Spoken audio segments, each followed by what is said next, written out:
Hey guys, on today's video I'm going to summarize Apple's event for you. We are going to start with tvOS, which has a new look. You can switch users who are using Apple TV for personal content, which is something much needed.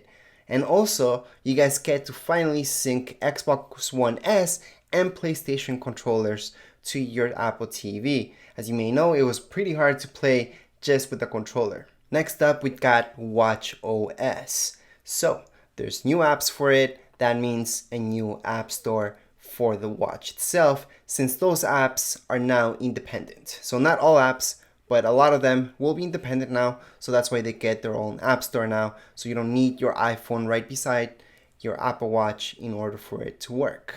You also get new faces. Next up, we have iOS 13, which introduces dark mode. I'm not sure about the dark mode, how that's gonna work that well outdoors when it's really bright, but it looks pretty cool, and I'm guessing it's gonna look good if you guys are in the shade. Anyways, it's supposed to be faster, and finally we're able to edit video. That means rotate and apply effects to it. Siri's voice has improved as well, and there's emojis that you can customize with even more detail now. Next up, we got iPadOS. So we got a new home screen look to it. It's not a huge change, but it's something a little bit new. We also got better multitasking, and we can finally plug in USB drives and external hard drives, plus DSLR, so we can import pictures into Lightroom. They also introduced a new Mac Pro, which is entirely different. Everything's different from it. Everything's new design, everything will be new from the old Mac Pro. You guys will see the design is completely different, plus you got different features inside of it. It's very powerful. We also can see the new Pro display, which is 6K resolution, new design, extreme dynamic range, and yes, it's pretty expensive. The next update would be with macOS. With the new macOS, you guys will see that iTunes has simplified. It has split up into 3. So before we used to sync up using iTunes into our computer, now we don't.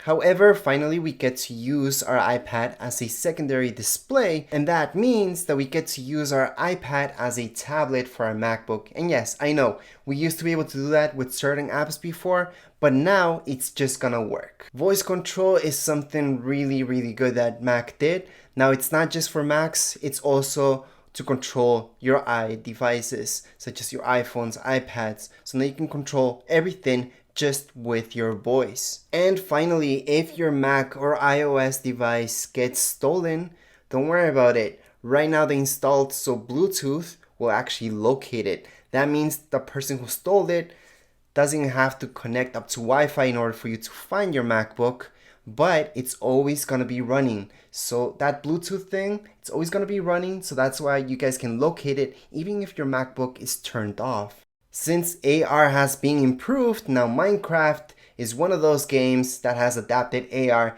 and it looks pretty cool how you guys can play now with AR and Minecraft together. And finally, they introduced the new Swift UI, which is for building apps. You guys will notice that the code will be much shorter now, so you guys don't have to type all that stuff up like before. Anyways, that's it for this video. If you guys have any questions, comments, you guys can write it down here in the comments area, and don't forget to subscribe and rate. Thank you!